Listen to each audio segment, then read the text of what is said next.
बिहार में हुए हालिया उपचुनाव के रिजल्ट से यह तय हो गया है कि सूबे की सियासत में आने वाले समय में छोटे दलों की महत्ता बढ़ने वाली है। इन उपचुनावों में जिस तरह से छोटे दलों ने बड़े दलों के कथित वोट बैंक में सेंध लगाई है, उससे नए ट्रेंड की शुरुआत मानी जा रही है। दूसरी ओर कहा यह भी जा रहा है कि इस ट्रेंड ने यह साबित कर दिया कि अब किसी भी दल का वोट बैंक सुरक्षित नहीं है। मुजफ्फरपुर जिले के कुर्नी विधानसभा सीट में हुए उपचुनाव में विकासशील इंसान पार्टी यानी वीआईपी को करीब 10,000 वोट मिला। वहीं निषाद समाज से खड़े 3 प्रत्याशियों को कुल मिलाकर 9,000 वोट आए हैं। बीजेपी समर्थकों का दावा रहा है कि सवर्ण समाज का वोट उसे ही मिलता है, लेकिन कुर्नी में वीआईपी ने सवर्ण उम्मीदवार को मैदान में उतारा था। ऐसे में यह तय माना जा रहा था कि उसे सवर्णों का मत तो मिला ही, साथ ही निषाद समाज का वोट निषाद उम्मीदवार को ही मिला है। वीआईपी के प्रमुख मुकेश सहनी कहते भी हैं कि निषाद समाज का वोट निषाद के बेटे को मिलेगा। कोई नहीं कह सकता निषाद का वोट दूसरी पार्टियों को गया है। उन्होंने कहा कि भविष्य में इस वोट बंटवारे को रोकने का प्रयास किया जाएगा।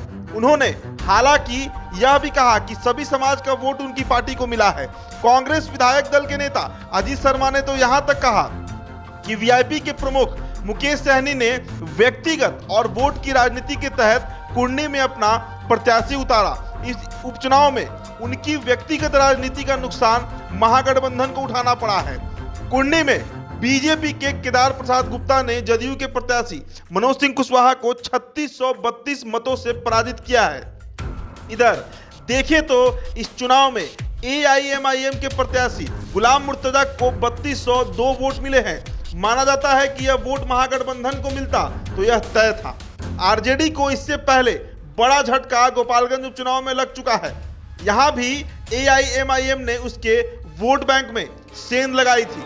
इससे पहले 3 नवंबर को गोपालगंज विधानसभा के लिए हुए उपचुनाव में एआईएमआईएम को 12,214 वोट मिले थे।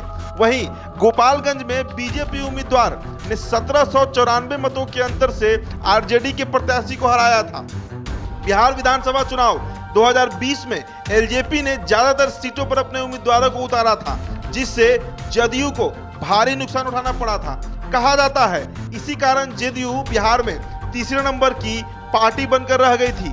उस चुनाव में एआईएमआईएम को 5 सीटें मिली थी और 24 सीटों पर महागठबंधन को भारी नुकसान पहुंचाया था। बहरहाल इतना तय है कि किसी भी गठबंधन से बाहर स्वतंत्र रूप से चुनाव मैदान में उतरे अपेक्षाकृत नए और छोटे दलों के साथ जो वोट हैं वो बढ़ते जा रहे हैं। साथ ही आने वाले दिनों में ये छोटे दल सियासत में क्या गुल खिलाएंगे ये देखने वाली बात होगी।